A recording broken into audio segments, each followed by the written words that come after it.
La saison 2023-2024 est lancée, les amis, c'est l'occasion de profiter des opportunités de pronos sur BetClick. 100 € de bonus sur le premier pari s'il est perdant avec le code LEXCITY via le lien en description. Conditions pour jouer dans le bandeau jaune en bas de l'image. Déjà merci, je vais pas être aussi long dans ce que je vais dire. L'équipe, j'espère que vous allez bien. Aujourd'hui, c'est l'heure de lancer une nouvelle série du nom de Five.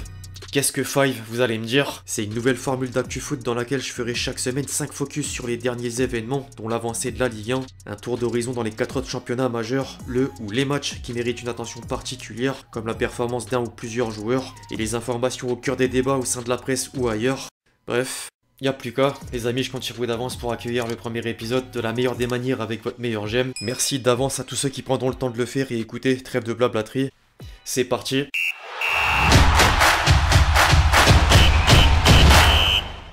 La troisième journée de Ligue 1 aura déjà révélé une chose, aucun club n'est parvenu à réaliser le sans faute au niveau comptable au-delà de 2 matchs. Monaco s'est fait surprendre à Nantes malgré une domination claire et un total de 27 tirs contre 3 qui ont terminé au fond des filets. Les Monégasques caragolent néanmoins en tête du championnat de France devant Marseille, tombeur de Brest au Vélodrome. L'OM a évité le piège breton avec le premier but d'Ismaïla Sarr en prime, mais peine à convaincre dans le jeu et des renforts sont encore nécessaires dans certains secteurs. En parlant de renforts, le travail de Reims sur le mercato estival porte ses fruits. Teddy Thomas s'est offert un doublé sur la pelouse de Montpellier et la première de la recrue en tant que titulaire permet au Rémois d'occuper le podium à la différence de but. Les Brestois suivent le rythme à l'image des Strasbourgeois qui ont renoué avec la victoire à la Méno en réception de Toulouse. Dans le reste des résultats, Rennes pensait battre le Havre après le but du break en 20 minutes, sauf que le promu s'est permis de créer la surprise à 10 contre 11 avant de repartir de la Bretagne avec le point du nul. Chez le voisin Lorient, Lille a souffert jusqu'à subir une gifle à quelques jours du match retour en barrage de Ligue Europa Conférence. En parallèle, inutile ou presque d'évoquer le match du dimanche soir du côté de Nice parce que ni le Gym ni Lyon n'a trouvé la faille. Tolisso faisait d'ailleurs un constat que beaucoup partagent sur la situation de l'OL au micro de Prime.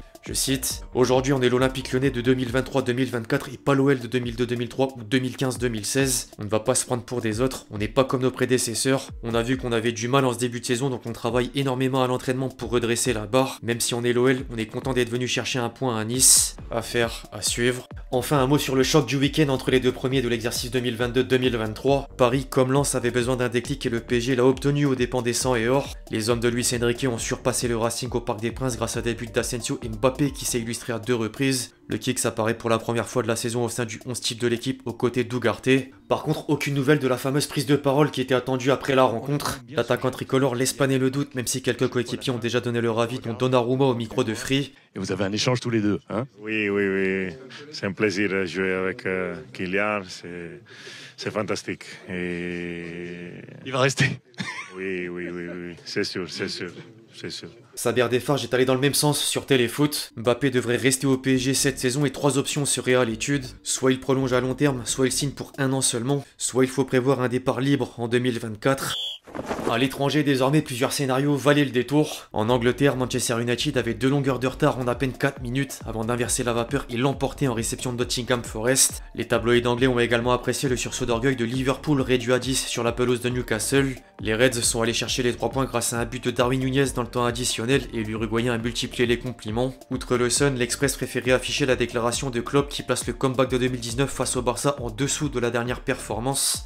En parlant du Barça, le champion d'Espagne a vécu un match à moult rebondissements du côté de Villarreal. Le club catalan avait fait le break au quart d'heure de jeu. Or, le sous-marin jaune n'a rien lâché jusqu'à tenir une remontada au retour du vestiaire. Les Blaugrana ont ensuite trouvé les ressources nécessaires pour reprendre l'avantage à 20 minutes du coup de sifflet final et valider une victoire. La presse catalane tenait encore à souligner la prestation de Lamine Yamal, 16 ans, qui a délivré une passe décisive. Au rayon des recrues estivales, Bellingham et Kane poursuivent leur envolée. Le milieu à plus de 100 millions d'euros s'est encore mis dans la position du buteur pour permettre au Real de sortir vainqueur à Vigo. En parallèle, le Bayern a profité du doublé de l'ancien des Spurs pour battre Augsbourg. Quelques Français méritent également une attention particulière à l'image de Moussa Diaby qui s'est offert un 2e but sous les couleurs d'Aston Villa. En Espagne, l'Atlético Madrid a étrié le Rayo Vallecano 7-0 et Griezmann lançait les débats avec le but de l'ouverture du score. Dans la boîte italienne, le double penalty de Giroud et la réalisation de Théo Hernandez ont aidé l'AC Milan à pulvériser le Torino. La Roma s'est inclinée sur la pelouse de Vérone mais Aouar a ouvert le compteur. Idem pour un autre ancien lyonnais du côté du golf. Jeudi dernier, Benzema passait le cap du premier but en Saudi Pro League avec Al Ittihad. En revanche, il s'est blessé hier et c'est la mauvaise nouvelle du jour. Les 2 meilleurs joueurs de tous les temps font également parler hors de l'Europe. Le championnat saoudien avait mal démarré pour Al Nassr avec 2 défaites de rang avant de retrouver le succès grâce à un triplé de Ronaldo qui a fait la une au Portugal. En parallèle, Messi est apparu au sein de la presse argentine pour la première en MLS. L'Inter Miami attendait une victoire depuis mai dernier et la Pulga s'est encore érigée en sauveur. Une image vaut 1000 mots.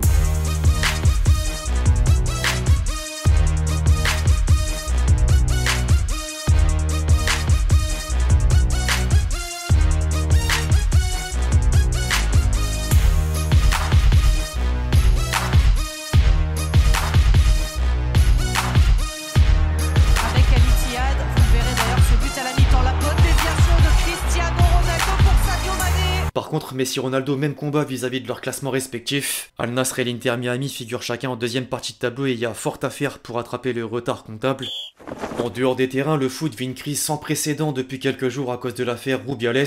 Le patron de la fédération espagnole avait choqué le monde suite à un baiser non consenti sur Gianni Hermoso lors de la célébration du sacre de l'Aurora en Coupe du Monde féminine. Le scandale enchaîne les épisodes comme en attestent les unes successives de Marca. L'homme au cœur des débats a d'abord refusé de démissionner. Gianni Hermoso n'avait rien trouvé de choquant avant de changer de version. Plusieurs membres du staff et les 23 champions du monde ont décidé de faire grève pour le pousser à partir. La FIFA l'a suspendu pour une durée de 90 jours, tandis que le parquet espagnol vient d'annoncer l'ouverture d'une enquête pour agression sexuelle.